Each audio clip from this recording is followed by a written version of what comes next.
रमेश अपने घर पहुंचता है। उसका भाव प्रत्याशा का है। वह सावधानी से पिंजरे को नीचे रखता है, जिसकी सामग्री अभी भी एक रहस्य है। एक यांत्रिक आवाज चहकती है। एआई तोता का खुलासा करती है। नमस्ते गुरु, मैं सब कुछ कर सकता हूं। रमेश की आंखें विस्मय से फैल गईं। वाह, यह अद्भुत है। रमेश, उसकी आंखों में शरारत भरी चमक, तोते की ओर उम्मीद से देखता है। रसोई से धुआं उठता है, जिस पर रमेश का ध्यान नहीं जाता, जो पूछता है, मुझे बताओ, दो जिया एक सेलाफ क्या है? तोता वापस चिल्लाता है, 42। रमेश का चेहरा उतर जाता है और वह जवाब देता है, अरे यह गलत है। तोता जवाब देता है, मैं एक एआई हूं, अनुमान भी काम करता है। रमेश के घर से धुआं उठता है। एक शांत अलार्म पड़ोसियों को पास बुला रहा है। पड़ोसी प्रवेश द्वार से भागते हैं। उनकी आवाजें चिंता और तात्कालिकता का मिश्रण है, क्योंकि वे अंदर जाते हैं। शोरगुल के बीच तोता चिल्लाता है, त्रुटि 404, चाय नहीं मिली।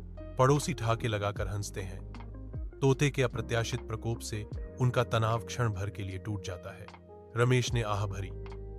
उनके होठों पर एक व्यंग्यात्मक मुस्कान आई और उन्होंने कहा, मैं समझता हूं कि यह तोता पढ़ाई से ज्यादा कॉमेडी करेगा। तोता चारों ओर देखता है, जो अपनी हास्य प्रभाव से प्रसन्न प्रतीत होता है। रमेश अपने घर पहुंचता है। उसका भाव प्रत्याशा का है। वह सावधानी से पिंजरे को नीचे रखता है, जिसकी सामग्री अभी भी एक रहस्य है। एक यांत्रिक आवाज चहकती है। एआई तोता का खुलासा करती है, नमस्ते गुरु, मैं सब कुछ कर सकता हूं। रमेश की आंखें विस्मय से फैल गईं। वाह, यह अद्भुत है। रमेश, उसकी आंखों में शरारत भरी चमक, तोते की ओर उम्मीद से देखता है।